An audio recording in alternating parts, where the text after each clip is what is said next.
Hello, everybody. Welcome. I'm Mel Hauser. I use she, they pronouns, and I'm the executive director of All Brains Belong. Welcome to Brain Club. Tonight, we're diving into a topic that comes up again and again in our community, trust in the workplace. For many people, neurodivergent and otherwise, work has been a place of harm, and it's a place where folks have had to mask, where they've been misunderstood, where folks have not had their needs met or believed or supported. And yet, trust is one of the core ingredients that makes real inclusion possible. And so we're so grateful tonight to be able to hear from leaders from United Way of Northwest Vermont who've been doing deep work around this topic. And without further ado, let me share screen, get us oriented to our conversation.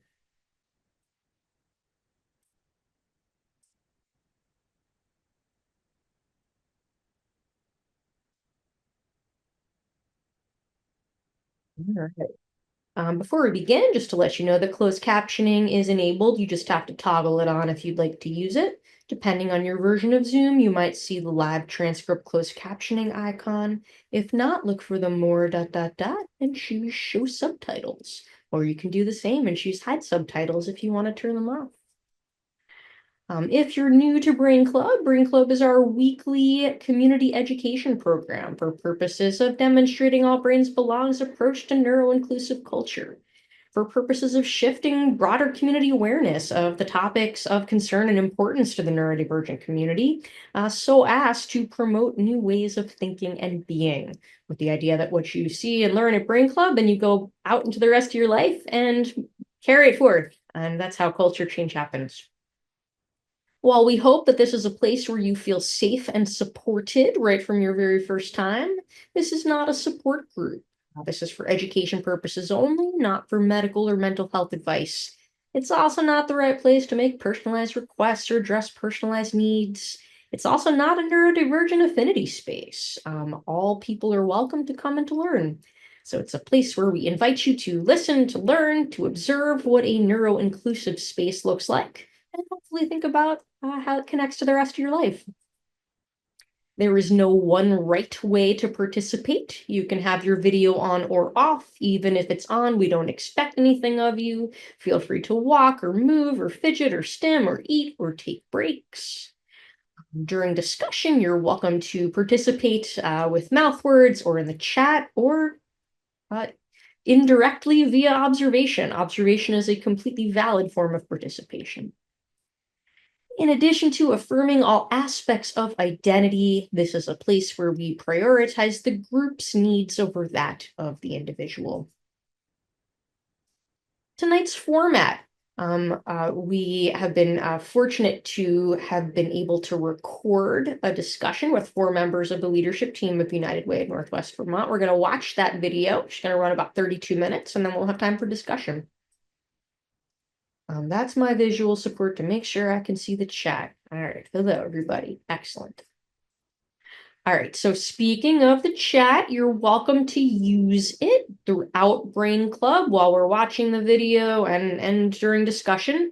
The chat is a great place to validate people's comments or share how something being shared by someone else has impacted you. It's also a place where you can ask questions. The only thing we ask is that you type in the big box. So avoiding the reply threads, which then make the chat bounce up and down. And as facilitators, we have a very hard time, because of our own access needs visually. So we just ask that if you're going to use the chat, please type in the big box. You can certainly at people if you want to catch attention. We just ask that you avoid the reply. Thank you. If this is your first time at Brain Club, please keep coming back. It takes a little while to kind of figure it out. Lizzie's going to put a link in the chat to frequently asked questions with some of the logistics that some people wonder about when they're new. All right, so we have been continuing our discussion throughout the month. Our theme of May is a matter of trust. Before we get going, please just a thank you to our Brain Club supporters who make it possible for us to deliver content like this and dive into these very important topics. Thank you, everyone. All right, so why are we talking about employment? Why do we talk about employment every month? Well, neurodivergent people often struggle to access employment. Far higher rates of employment challenges, including being underemployed and unemployed. And we know that employment and health are directly connected in both directions. Often in many workplaces, we have a situation of the square peg being hammered to fit into the round hole. And what happens? We break the peg. What we know is that neuro-inclusive employment, that is, workplaces that intentionally strive to create spaces where people with all types of brains can do their best work. What we know about that is that these are places that normalize neurodiversity, all the different ways that we do things. We all have different brains, and different brains have different needs. Everyone with all types of brains has access needs, anything that anyone needs for full and meaningful participation. And if we all have different brains and different brains have different needs, it is inevitable that we're going to have those needs conflict from time to time, and we have to have a strategy for navigating conflicting access needs. And for the past 3 years, our neuro-inclusive employer bright spotting program has been a way for Vermonters to nominate local employers who have been working on those concepts and have been created workplace environments where people with all types of brains can get their needs met and thrive. And what happens is an employee nominates their employer. We contact them, we figure out what they do, and we learn. And almost always, this is what the overwhelming majority of our neuro-inclusive employer bright spots have had in common. Aspects of neuro-inclusive workplaces that span the physical environment, communication, culture, flexibility, individualization, and very intentional workflows and routines. Oh, thanks, Lizzie. Our nomination nominations are open. That wasn't a full sentence. You can nominate people for 2025 Neuro-Inclusive Employer Bright Spots. This is a Vermont program only. I know people are joining from all over. And so we have been fortunate to be able to recognize so many awesome Vermont employers who are doing really great work. And tonight we are thrilled to be able to hear from several leaders from United Way of Northwest Vermont. And so without further ado, I'm going to introduce Jesse Bridges, Connie Beal, Dylan Weber, Nicole Haley from United Way of Northwest Vermont. Let me play our video.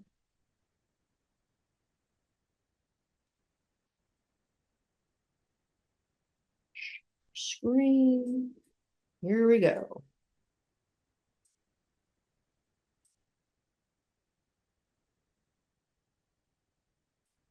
Screw this up every week. I can like never drag it. Let's see what happens. Oh, I did it. Amazing. It's great to see you, Mel, and thank you for highlighting our team and the work that we're doing. I'm Jesse Bridges. I'm the CEO at the United Way of Northwest Vermont. Is Connie Beal, and I'm the Working Bridges Director at United Way of Northwest Vermont. All right. Hi, everyone. My name is Dylan Boisvert, Manager of Human Resources at United Way of Northwest Vermont. Mel, thank you for having us. Hi, my name is Nicole Haley. I'm the Director of Marketing and Communications at United Way of Northwest Vermont. I also am the mother of a 6-year-old, brilliant, neurodiverse child. Happy to be here. Where we kind of wound up now is talking about just like what it's like to work there. What is it like to work there? And like both, you know, for your own self doing your own work and like what are you trying to create there for other people who are working there? For me, when I was interviewing for jobs and I came to United Way, I had already been doing a lot of thinking about what I needed to succeed in a work environment and what I needed to take care of my family. I was very clear that I needed a work environment that was going to be supportive of me being able to have flexibility because I have a daughter who is neurodiverse and has special needs. My daughter has autism and other things going on. And so at that time, this was almost 3 years ago, I was leaving a job that I found very stressful and inflexible in some ways. Like they talked about being very supportive of families, but it didn't feel like you could have the mental space to do what you needed to outside of work. So I was very transparent about that in my first conversations. And I was told, and it has been backed up, that United Way was a place where they really value people being able to take care of themselves and their families. And there's, we have a hybrid work schedule, we have flexibility around when we're working, and it really has held up. I have a lot of appointments and logistics around caring for my daughter and my family, and I haven't had any pushback or anything but like support in me just doing what I need to, and the trust that, I'm going to get my work done in the way that works for me. And hearing Nicole talk about, how, the environment for employees in terms of caring for their families, is, something that I think we've tried to really create both a balance of policy and culture that allow for people to meet their needs. And that includes meeting their families' needs, oftentimes. And I think that that's something often missing from workplaces. It's even the workplaces that are trying to do a lot of stuff around supporting employees, it's very much centered on the person that's receiving the paycheck and showing up day to day. But I think we're so much more than that. And it's whether you're partnered or you have kids or not, there are people in your life that you can be responsible for or need to connect with or need to care for. Or there are things happening in your community that are impacting your day to day, and you're feeling a need to be responsive to that. That's something I think we're seeing a lot of right now, and what's happening in our communities around feelings of safety and security, and seeing the impacts to our neighbors that are without homes or insecure. And these are things that we get to work on and try and solve as an organization too. But that doesn't mean our people aren't subject to it, that they're impacted by it. So I think, yeah, it's as much of the making sure we're taking care of the person that's in front of us, as allowing them to have the capacity to take care of the people around them. So beautifully said. And, I think that in many organizations, there is not a baked in awareness that somebody needs to feel safe before they're able to do their work, before they're able to intentionally and purposefully interact with anyone, let alone like the complex skills that people are being asked to demonstrate at work. Yeah. I just add one thing. We don't always get that right either. I think what you just said really resonated for me. We don't, we try and be, validate people's experiences. And we don't always hit the mark. I certainly agree that, with the sentiment of like, oh, nobody's perfect. But we're trying really to push past that to a place where we're really thinking about accountability. We're thinking about harm that can occur for people that have a multitude of different experiences and ways of being. And Dylan's done quite a bit of work over this last year to create a policy, and not just a policy, but a practice and a culture and training and other things that allow for people to be more responsive when we do get it wrong. That's amazing. Dylan, I would love to hear about that. I would also love to hear anything else you'd like to share about, like at a practical level, how are you approaching your work in human resources that, might be different from your colleagues elsewhere? Well, one thing I wanted to draw attention to, and pardon me, I'm a little sick, so I might sound kind of nasally right now, but was that we've often, placed a lot of our external work under the framing of supporting families in our community. And so whenever I'm revisiting a policy change, a policy update, a policy rewrite, I always think of the implications within that context. How does this support the families that touch United Way, right? How does this support our employees' families? And if there's a piece in that new policy that goes against supporting their families, it's going to be a no from the beginning. So starting with how we approach our work externally, I think really gels well with how we approach any changes to our policy. And I think to Nicole's point, it's about how we want to make sure families are supported. And I think talking about how it's baked into the culture, for me, it always starts with any individual's first interaction with our organization, specifically when they are applying for a job with us, right? When they see our job advertisements posted and just sort of start to inquire about what is that workplace. I think starting with a hiring process that allows for flexibility, but also transparency is really where we lead, and then we follow that thread throughout employment with us. I think to be a bit more tangible, we try to craft our job descriptions in a way that make logical sense, really only getting at the parts of the job that are essential to get the work done, and then how we sort of backfill that nuance around how it gets done can happen once the person's in the role, but really stating what the job is at a minimum, paring down all the requirements that might be a bit extra or a bit fluffier, so to speak. And then from there, just having a really transparent conversation with the person as they go through our hiring process, right? So you apply, you get a response same day, if not the next day, that says, thank you for applying. So glad that you're here. Here's our timeline, right? Here's what you can expect next. It doesn't leave them wondering what to expect. And that email notification comes with my name attached to it, right? They have a person now that they know they can reach out to with any questions in the future. And I follow them throughout the interview process so that they have an ally, so to speak, in the process with them. I don't have to be part of every interview process, but I am for that reason to provide an ally for them as they go through the process and they know who they're meeting with. So that's sort of, and from there it flows out, right? But leading with that transparency and flexibility from the start of the process, and then moving it down the employment process with us. Thank you, Dylan. And I wonder if we could just like double click on that interview process, because before we started recording, right, we started talking about something that is really a neuro-inclusive best practice that you use at United Way of Northwest Vermont that not everybody uses. Can you tell us about what you do before an interview?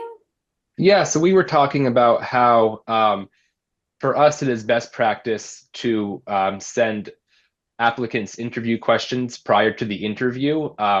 We do that in one of two ways. One is actually sending the interview questions to them in advance, usually 3 to 5 days ahead of their interview process with us. And if not that, then at minimum, we send them themes or buckets of conversation topics that we want to talk about with them. So I know that there's oftentimes this idea or this thought that part of what we're trying to assess is the person's ability to answer the questions on the fly and get their real-time sort of thought process involved. And I think there's some validity in that in some roles, but at the very least, again, going back to transparency, be transparent about your intentions in that and still provide them with just general ideas or themes for the conversation. So there's some sense of familiarity as they walk into the space, digitally, virtually, or in person.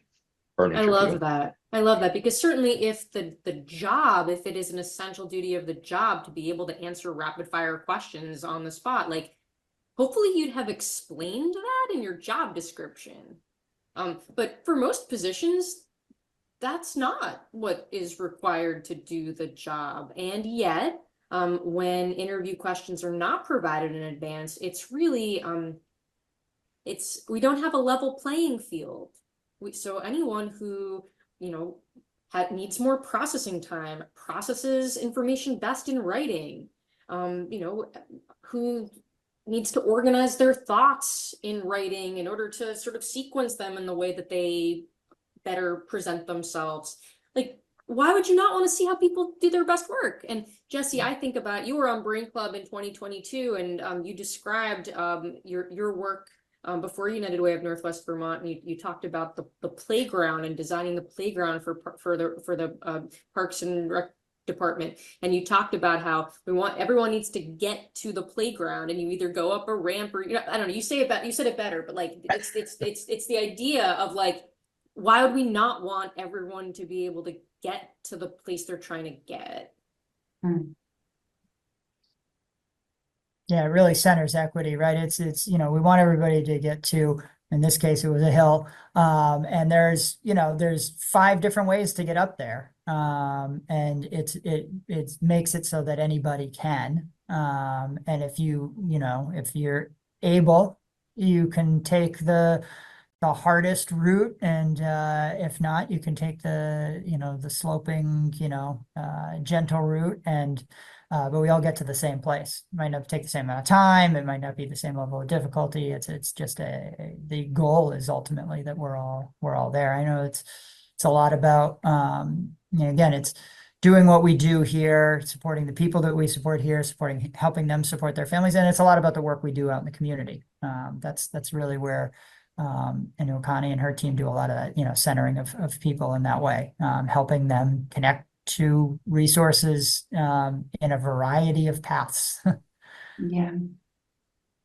Connie, can you tell us about that? What is it like to do that work? And just, when we think about an employee's experience of doing that work, it's really hard work. Yes. The resource coordinator, well, I have 2 thoughts. One is that as Nicole was sharing her experience, I was thinking about 2 things that happened recently, and I don't think Dylan and Jesse actually know, or maybe you might have done this intentionally, but Jesse, we had a hard conversation with a partner, and I was full of emotion and couldn't speak, and so I was like all tearful and emotional, and I think all you said was, "Oh, I know how your brain works." And I was like, oh goodness, because I needed to like have some emotion first, and then I could have a thought about it, and get to like my brain. And then Dylan, I think you needed something from me, like it was overdue. You needed me to write something. And I will verbally process things 60 miles a minute and get you what you need verbally. But to put it into a Word document is not engaging. And so I have a really hard time putting it in a Word document. And so I think you knew this, like I don't know if it was instinctual or if you were just like, I gotta get this done and this lady is killing me. And so you showed up in the office and sat down and you brought your laptop and you had a conversation with me. And I think we got what we needed to get done in less time than it would have been had I had to do it on my own in a Word document with like the threat of death, right? Like you've got to give me a hard deadline to get anything out of me. It has to be a crisis, right? Like if you need something, you needed it yesterday. So my brain will produce under a crisis, or if you're engaging my brain. So it's a funny thing. I don't think either of you really knew you did that, but you definitely approached the situation with that awareness, and I appreciated that. And I think it just goes to show how I feel seen, visible. Like I feel like my brain, right? I'm able to show up to the work because I have people around me who know how my brain works and are willing to work with the brain I have, or know how to work with this brain. And then the other piece, the second thought I was having is about the resource coordinators who all work differently and all have different access needs, and to show up as their best in this kind of job of helping a lot of different people access resources in the community. And over and over and over, sometimes we see the barriers to access to essential resources are really just not feeling seen or included, not being able to process the steps that it takes to do XYZ. So being able to provide that resource and that opportunity for the resource coordinators to describe what their access needs are, and just so that they can learn about how neurodiversity shows up with individuals, that they can be better prepared to help people show up as their best selves, whatever they're trying to do, whether they're trying to find housing or find a sustainable transportation resource in rural Vermont. So I think it like it's equally important when thinking about how this very close-knit team of resource coordinators shows up to each other, and supports each other and being able to be a really close-knit team. And overall, I mean, being part of United Way and seeing how responsive the organization is to employees, how much trust is put in each person to do their best work, makes the employee want to do their best work, right? It fosters that loyalty in that sense that if I do good work, the organization will look out for me, right? It's that like sense that you can get what you need if you give, right? So yeah, I think visibility too. I've worked here now. Did you, okay, Dylan, 10 years. 10 years. Yeah, I saw that on It's LinkedIn this it's morning, official. actually. Yeah. Yeah. I was like, oh, then now finally, because for the last like 6 months, I've been like, Dylan, am I at 10 years? He's like, not yet. So now it's official. And I can tell you this is not how our organization operated 10 years ago. And I've had a very different experience. There were definitely times where I was harmed. It wasn't ideal. I felt invisible. There were like it's changed a lot. I think that our leadership has a lot to do with that. I think we have language now to talk about things that we couldn't talk before. We have a culture now that will allow for the conversations that are needed. That's huge, right? And it's I think it's really important to, you know, name like here we are at this point in time. It hasn't always been that way. It's not like magic. There was some effort and intentionality and like hard work to get there. Can anyone speak to that journey? Because I think whatever you're gonna say, I would connect to. That's what an employer who has been doing things differently than some of the things you've shared, like that it's like, if anyone can share any reflections on that journey of like, you know, hey, this isn't really kind of how we want to be, and the journey of getting to a place of where we want to be. Can anybody speak to that?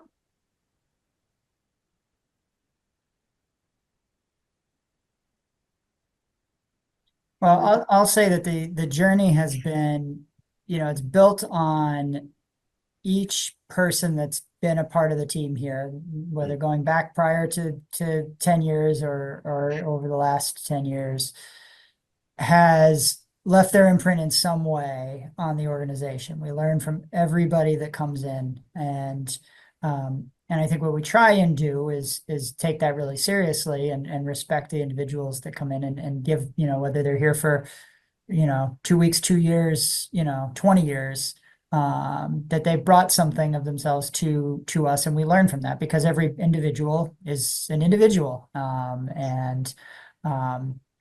You know, this isn't, not everybody would shine maybe in this type of work environment, even, you know, that it's not as structured as some people want or require.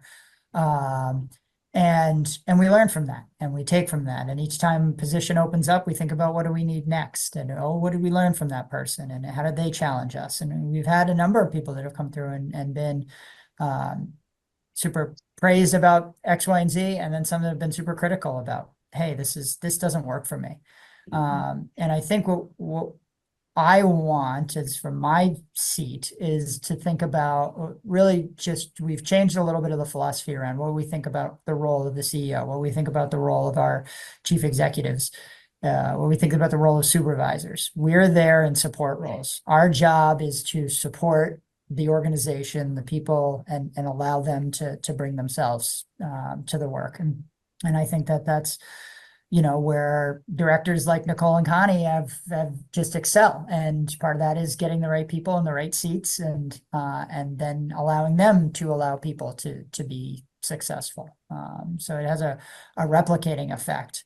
And a big part of that started with a prioritization very early on to say, hey, you know what, we have to have somebody in Dylan's seat. You know, we need to have a Dylan, because we need somebody that can be there for people as a support structure, human resources as the people support versus authoritarian support of, you know, rule following. And you know, that that was a real intentional decision based on conversations with staff, many of them who are not still here, like Connie, but that were like, hey, this is something we need. And so we prioritized that. We leaned into that. We've made it better. We've continued to evolve it, and we will continue to evolve it. And I think that's a great place to build on. I joke about this. I remember the pre-Dylan days, and those were some hard days. Dylan, I say this because it was really hard to be an individual in the organization and have your needs met and be able to, feel like you could get what you needed to do your best work because you didn't have that structure or support. I think our finance director was operating as our HR, not really, but kind of, at least for benefit purposes, and felt really hard to grow a team, in a diverse and good way. We had no real strong process in bringing people in and supporting them. And I think we moved from a very siloed way of working to a much more integrated way of working. And it makes a lot more sense that we are stronger united. It's our name. Yeah. Yeah, I've been here for the shortest time among us, but almost 3 years, I guess, coming up. And I was just thinking about the words that keep coming to me in terms of what is helpful, what makes this culture accessible and inclusive is flexibility and transparency, I think are definitely key. I feel like there's always the message that conversations are okay. A message, what just came up for me too, is I feel like it's normalized here that we can make mistakes. I've been in work cultures in the past where it felt not okay to make mistakes and to try things. And that is something I've appreciated from the beginning of my work here with Jesse, has been that I have been given the confidence and the support to try things, knowing without the kind of something hanging over my head, like I'm going to be penalized if it doesn't work perfectly. I feel like there's a bit of an assumption of confidence and everybody's doing their best and kind of trust. And I've definitely felt like that is very helpful. It's not like a fear-based culture, which I've been in the past, where it's kind of like you're on edge waiting for people to point out what you're not doing or what you're doing wrong. I do feel like here we are more focused on like the strengths and the positives and what we can build on, and kind of intentionally calling out, what's good about what's happening and how we could go more in that direction. What support do you need to succeed more versus like what kind of negative feedback or negative reinforcement is going to make you perform better. That is incredible, right? Because I think what you've also, besides describing something specific that's helpful to you and so many others, is that you're naming that when people who come into a healthy workplace culture, they come from an unhealthy workplace culture and they bring that with them. And that's like baked in their nervous system. And so there must be something that is being done explicitly, not just like the implicit, mission, values, culture thing, but something explicit that cues safety. So Connie, when you say I have a Dylan now, it's not just someone in the role of HR. There's something about Dylan, even like energetically, that you feel safe with Dylan coming to have your needs met, right? So yes, it's the structure, but it's the relationships. And as Nicole just named, it sounds like you have a process for dialogue and shared vocabulary around these things. And maybe my last question is there something like, how do you explicitly name that mistakes are okay? Because you might believe it, but if you don't name it, something explicit, the person with the bad work experience comes in, they're like, oh, I can't do the thing. It might happen. They might yell at me, right? So I've seen that happen with employees who do make a mistake and they come with such fear, right? This idea of like, I can't believe I did this thing, and they try to remedy it, or they try to apologize for it, and it's I think that the organization helps people see that mistakes and failure are part of learning. And we do that by very clearly stating that we are an innovative organization, right? We don't generally, as an organization that convenes many partners, we don't actually always have the solution, right? We don't have the answer. We work with you to find it, right? And we do that in our teams. Like, that's how we get good work done, is we figure it out together, and it has to happen. Like, failure has to happen to get to your best answer. You know, you have to fail in order to get to the best way to do something. Hopefully it's fast, and hopefully it's not deeply painful, and that we can, like, you know, find that solution. And I mean, that's, I think, how all our teams figure out how to do good work is, and especially when you have new team members who are just trying to learn how to do the work. I think we had a business partner say once, like, fail fast, fail cheap, something like that, or people like to say that. I'm like, look, failure is really valuable, okay? I'm not sure that I need to fail fast here. I want to understand exactly how I failed. Like, help me understand. So I guess failure is just as important as success. I just thought of a specific example of how we are transferring our database, our CRM. And I think so much about this is about expectation setting. So I don't know if Jesse might want to speak to this, but we have this major project underway. And I have definitely heard explicitly communicated, like, okay, this is going to be stressful. We are going to have to reorganize our process. We brought in a consultant partner on top of the implementation technical people. We are working with consultants just for internal process to make sure everyone feels supported and like we have a plan in place. So I feel like there's been a lot of intention around expectation setting in terms of like mistakes being okay, or just kind of normalizing stress. That might be an example where we are doing something new for a lot of good reasons, and along the way we're saying, like, expect things to be difficult, expect different people to have different reactions and have different needs. Yeah, I think it's trying to marry the accountability and support. You know, like, I often refer to them as polarities. Some training I did a few years ago, it struck me that's like, yes, these things, I mean, they don't always have to be, but they do tend to act in these sentiments of being opposite each other. And they don't have to, but how do we marry this? We're going to do this, and we're going to support you in doing it. Your path to doing it might look different. You might need more of X and less of Y. And so bringing in, as Nicole said, an extra partner to help us with our training program, and then putting that in the hands of Dylan, who's not going to be the expert on the thing, but his role is going to be helping facilitate people's access and expertise. And so we're going to have training that's provided in multiple mediums and multiple ways. There'll be in person, there'll be virtual, there'll be recordings, there'll be your own journey if you're that person. There'll be, let's play with it in an environment where you can't break it, which I always like, you know, and giving that to say, and I appreciate that sentiment, Nicole, of like, we're gonna be clear about trying to be as clear as possible about our expectations.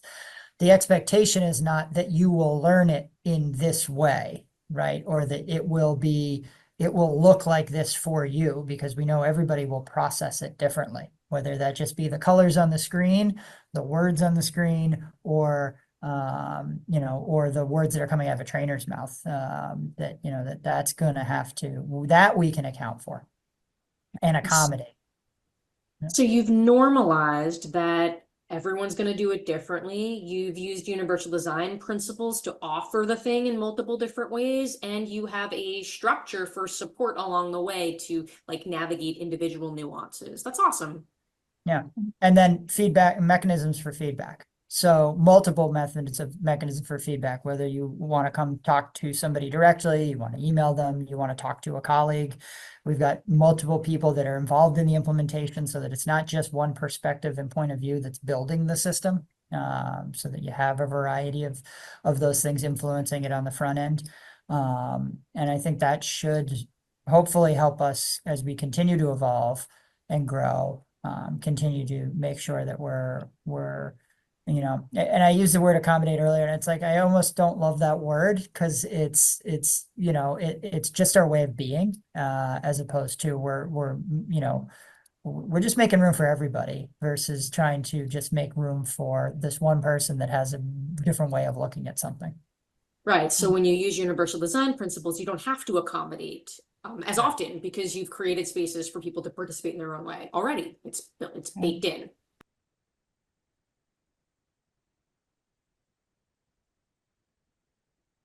I love this organization. That was so powerful. I want to share a couple of themes that our staff plucked out when we watched that. And then it's really awesome that we are able to be joined by Dylan Boisvert and Connie Beal in case anyone has any questions.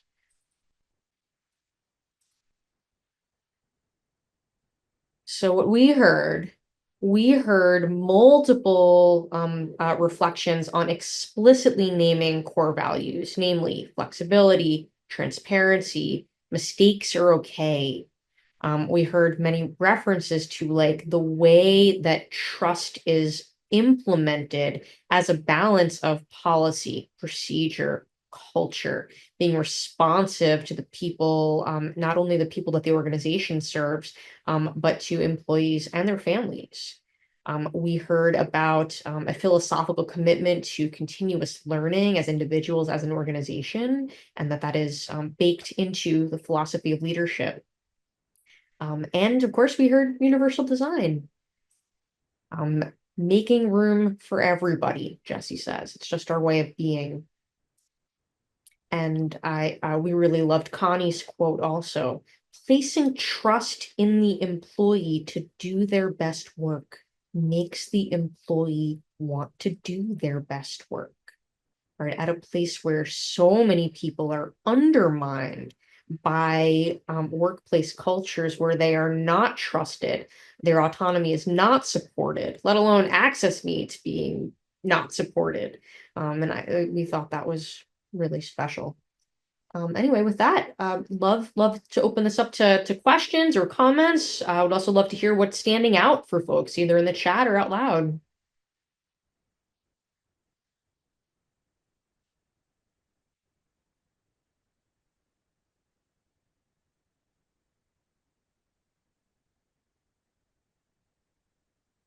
Martha's also struck by Connie's quote about trusting people to do their best work. Martha and then Matthew. I just have to wonder why these concepts are so mysterious in the vast majority of organizations. It makes such common sense. What is it about egos or power struggles or finances or whatever that makes these kind of things so hard to implement? Yeah, absolutely. And I think that like so much of that is culture. It's, neuronormative culture, and this is how we've done the thing. And I think that the idea that it's like perceived as radical, these things that we heard about talking today, is just so bizarre. Dylan or Connie, I don't know if you have any thoughts about Martha's comment.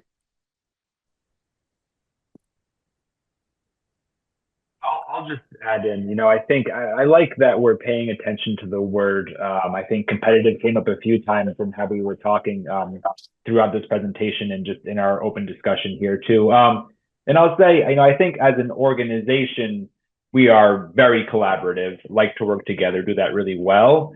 And we also, build in space, I think, for healthy competition, right? I think, some of our staff engagement pieces, have some sort of competitive nature to them. But I think, dog is barking if you can hear that, sorry. I just, I think, welcoming that sense of play that comes to the competitions, I think a lot of our staff are really inclined to. I'm wondering, Marcia, it might not be a direct answer to your question, but I'm almost like thinking like maybe the outlets that we have for competition in play, in some way impact how we can be more collaborative in work because we have this other source of competition in the workplace. It's not really a fully fledged thought, but I just was thinking down that track as I was listening to your question. Yeah, I mean, that's really interesting. I mean, just, there's some brains for whom competition, it means something, or it's like, a habit or an over-rehearsed neural pathway around it. But yeah, I mean, I think that the ways in which competition or just individualization, which is part of like, ableism and white supremacy and like all the things that, individualism being overly glorified. And so that, that collaborative approach has a completely different look and feel. I was just going to add, and maybe to piggyback off of what Dylan was saying, is in some ways, I think workplaces are a community, just like the larger community. And those norms follow us everywhere. And unless the community or a workplace intentionally looks at changing a culture and developing that culture with intention, with investment, with attention, it really, it's not going to change itself, and you'll just allow for the norms that are those normative rules, the norms that we're all kind of swimming in, to just be right. And that's it takes active work. I don't think it doesn't just happen. Right. And the courage of reimagining culture. Thank you. Matthew. First of all, thank you for that presentation. I think you hit it, and Mel, you hit that out of the park. About that, it's that normalcy of the workforce of Vermont. It's normal. I mean, they expect you to do it their way without understanding the individual. That's the reason why I'm saying, I've been saying this for a long time, participation is key to survivability of the state, especially a rural state of Vermont, because it ain't just the individuality of the person. It's about the participation. How can that person participate in his or her way? Yes, you may be a manager, and that's what everybody says. A manager does it a simple way, or my way. This is what I see, but they don't understand that it's a two-way street. That we see that what you want, but we have other ways to achieve that together, but also achieve that mission, that project together. If you understand what we're talking about, we're on the same page here. We're as a team, but having that paradox, of like you said, it's the same old. It's like voting. It's the same old. It's like, there's other ways to achieve that, goal, that workforce, inclusivity and that understanding of the individual. It goes both ways, the manager and the employee. It has to work both ways. It can't just go one way, or you're going to lose that participation, which meaning the way I look at it is you want them to feel good at their job about how they do their job. But with the whole same old of the system, says my way or the highway, it doesn't really, for an individual worker, it doesn't really connect. It basically says, you do it my way. I don't care how you do it, Yeah. But basically it basically gives a turn off until it says, I don't want to participate. I don't want to work no more because my access need is being threatened. Even the simple accommodations is being threatened. And it feels like, I'm not part of that team, or I feel like, I'm an outsider of that team. And I would like to have that, just simple autonomy and make sure that I feel like I have a place, in that workforce. If you don't have a place in the workforce, then why continue to work? That's the point. Thank you. Absolutely, Matthew. And I think that, and Sierra is agreeing with you in the chat. Sierra says, I love that during the video, the United Way talked about learning from employees. If that is lost at so many companies because it's a dual directional relationship, absolutely. And I think that, and this is the last point I'll make before we wrap up, is just the idea that at a time when so many businesses are struggling to fill positions and struggling to keep employees, I mean, turnover is expensive. And so when people have their access needs met, they are far less likely to quit their jobs. And so this conversation ends up being really important. That is a good segue to our Brain Club for next week. The last week of the month, we usually try to do a book chat. We're going to be revisiting the book Anchored by Deb Dana, taking a look at nervous system regulation. And so this is a book we covered in January. We're going to cover it again, but cover it differently and cover it in the context of threat detection and trust. And we could think about all the places in which access needs are not met and nervous systems are not regulated because of all the places in which trust breaks down. And so we hope that you'll join us next week for Brain Club. And thank you again to Dylan Boisvert, Connie Beal, Jesse Bridges, and Nicole Haley from United Way of Northwest Vermont. Thank you so much, everybody.